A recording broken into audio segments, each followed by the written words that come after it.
Auto தொழிலாளர் சங்கத்தினுடைய நிர்வாகிகளை, தொழிலாளர்களை, உங்கள் அத்தனை பேருக்கும் நான் சார்ந்திருக்கக்கூடிய தமிழ்நாடு மின்வாரிய ஜனநாயக பொது தொழிலாளர் சங்கம் AICCT சார்பாக என்னுடைய புரட்சிகர செவ்வணக்கத்தை உரித்தாக்கிக் கொள்ள கடமைப்பட்டிருக்கின்றேன்.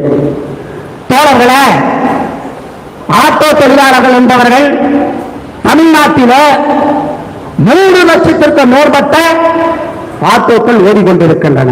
தமிழகம் முழுவதும் அவை அந்த ஆட்டோக்களை நம்பி 7 லட்சம் தொழிலாளர்கள் வாழ்ந்து கொண்டிருக்கிறார்கள். தமிழ்நாடு மட்டும் நான் சொல்ல கடமைப்பட்டிருக்கின்றேன். அந்த 7 லட்சம் தொழிலாளர்களும் அந்த 3 லட்சம் ஆட்டோக்களை நம்பிதான் தங்களுடைய குடும்பத்தை இயக்கிக் கொண்டிருக்கிறார்கள்.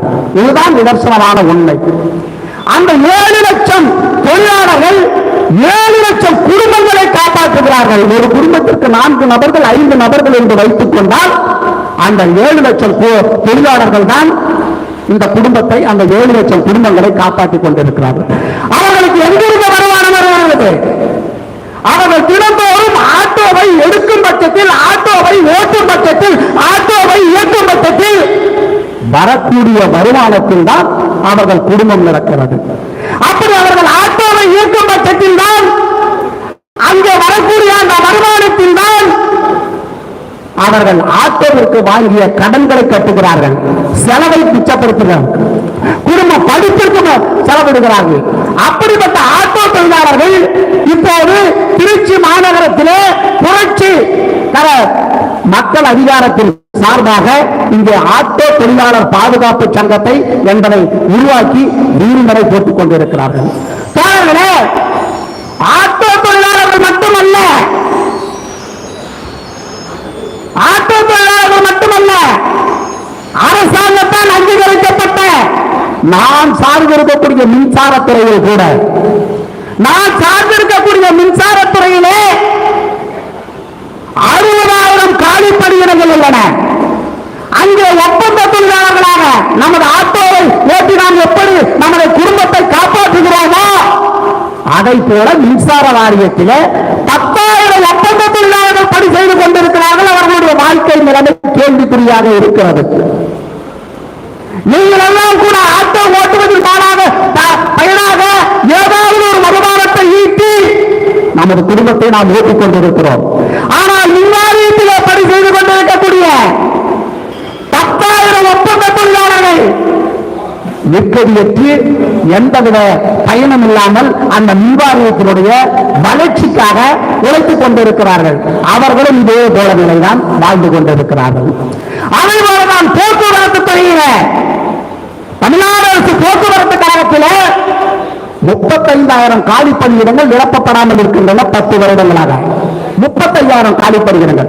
அந்த பணியிடம் எல்லாம் நிரப்பினால் மின்சாரத்துறையில் 60,000 பணியிடங்களை நிரப்பினால் 60,000 குடும்பங்கள் வாழும்.